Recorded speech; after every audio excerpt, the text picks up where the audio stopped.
Apakah Anda sedang mengalami masalah obesitas dan sudah sangat mengganggu dalam kehidupan Anda? Berikut ini akan kami sampaikan beberapa tips untuk Anda. Cara menurunkan lemak untuk obesitas.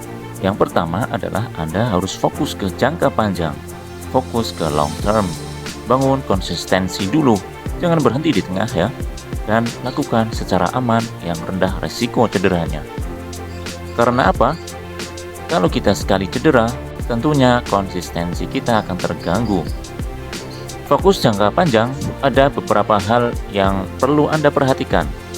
Yang pertama adalah make sure your progress.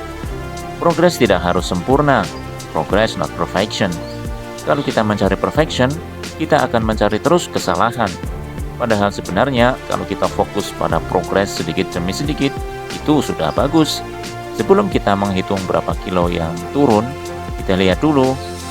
Misalnya dulu Anda 3 tahun tidak pernah olahraga, tiba-tiba dalam 1 bulan Anda olahraga 10 kali, itu berarti Anda sudah bagus. Anda lihat progresnya di sana. Meskipun di bulan pertama olahraganya mungkin belum menghasilkan penurunan yang signifikan. Kemudian yang kedua adalah belajar tanpa henti dan praktekkan.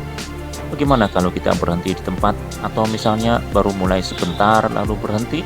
Tidak jangka panjang?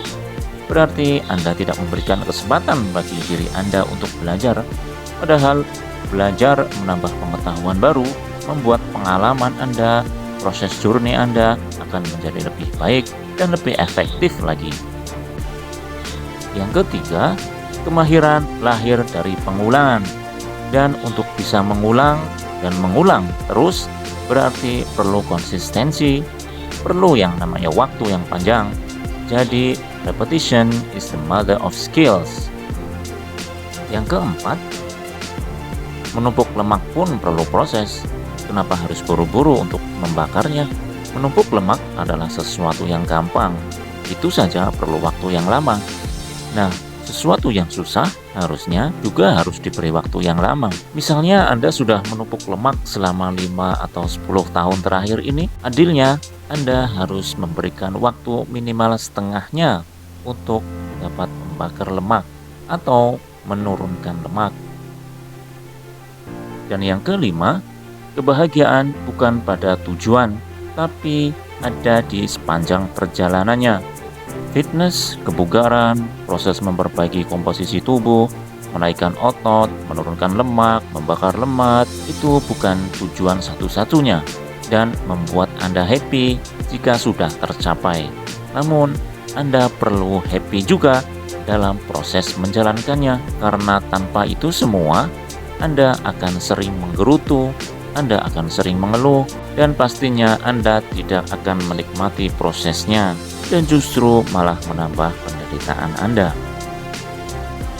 Selain fokus jangka panjang, yang kedua adalah meningkatkan metabolisme. Dalam hal ini, penting sekali untuk mengedepankan yang namanya kesehatan dan optimalisasi kekuatan otot rangka. Perbanyak dapur sel yang akan membakar kalori terus-menerus sehingga metabolisme kita bisa meningkat. Dan juga bukan saja memperbanyak dapur sel, tapi membuat si dapur sel ini aktivitasnya tinggi.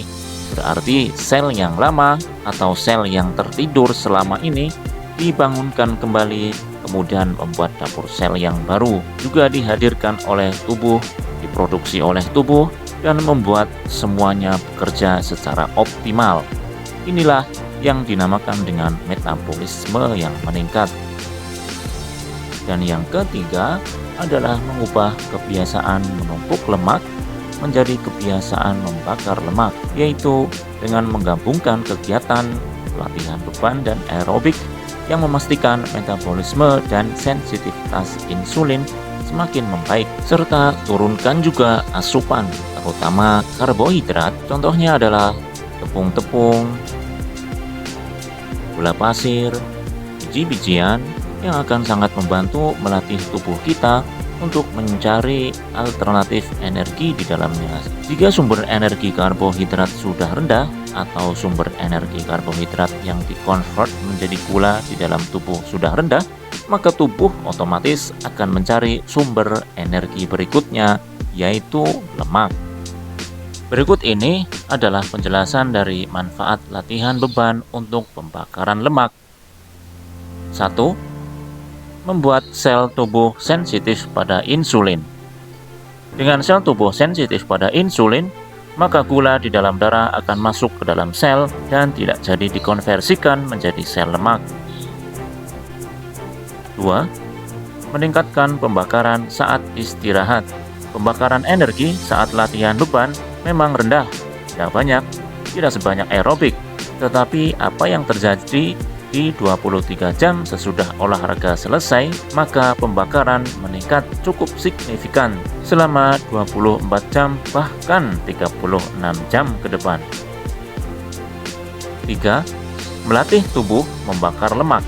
Seperti yang diungkapkan dalam riset, bahwa latihan beban yang sifatnya non-aerobik atau tidak menggunakan udara justru meningkatkan yang namanya oksigen debt, hutang oksigen di tubuh. Dan itu harus dibayar dengan cara tubuh akan mengambil oksigen lebih banyak saat istirahat setelah selesai olahraga, dan saat itu pembakaran menggunakan oksigen partnernya selalu dengan lemak. Makanya ini yang membuat kita justru dari obesitas dilatih bagaimana waktu istirahat sesudah olahraga dapat menggunakan lemak karena ada oksigen debt tersebut. 4. Menambah dapur sel atau mitokondria. Mitokondria adalah yang menggunakan karbohidrat, protein, maupun lemak untuk dibakar menjadi energi. Dengan dapur sel yang meningkat, otomatis metabolisme kita bertambah dan lebih tinggi karena banyak dapur yang membakar lemak. 5. Mengaktifkan dapur sel yang tidur. Dorongan mitokondria sering terjadi pada mitokondria yang malas atau yang mager. Mitokondria yang tertidur dapat diaktifkan dengan latihan beban. Kemudian poin keempat dalam menurunkan obesitas adalah olahraga bukan mencari keringat, juga bukan menghitung berapa kalori yang sudah dibakar. Dalam latihan beban, yang lebih penting adalah teknik yang digunakan dan beban yang diangkat. Jika di aerobik, yang dihitung atau yang dicari adalah detak jantung per menit. Intinya adalah berolahraga tidak sekedar mencari keringat atau menghitung kalori, karena tidak sesimpel itu tentunya. Demikian tips pada kesempatan kali ini, semoga bermanfaat.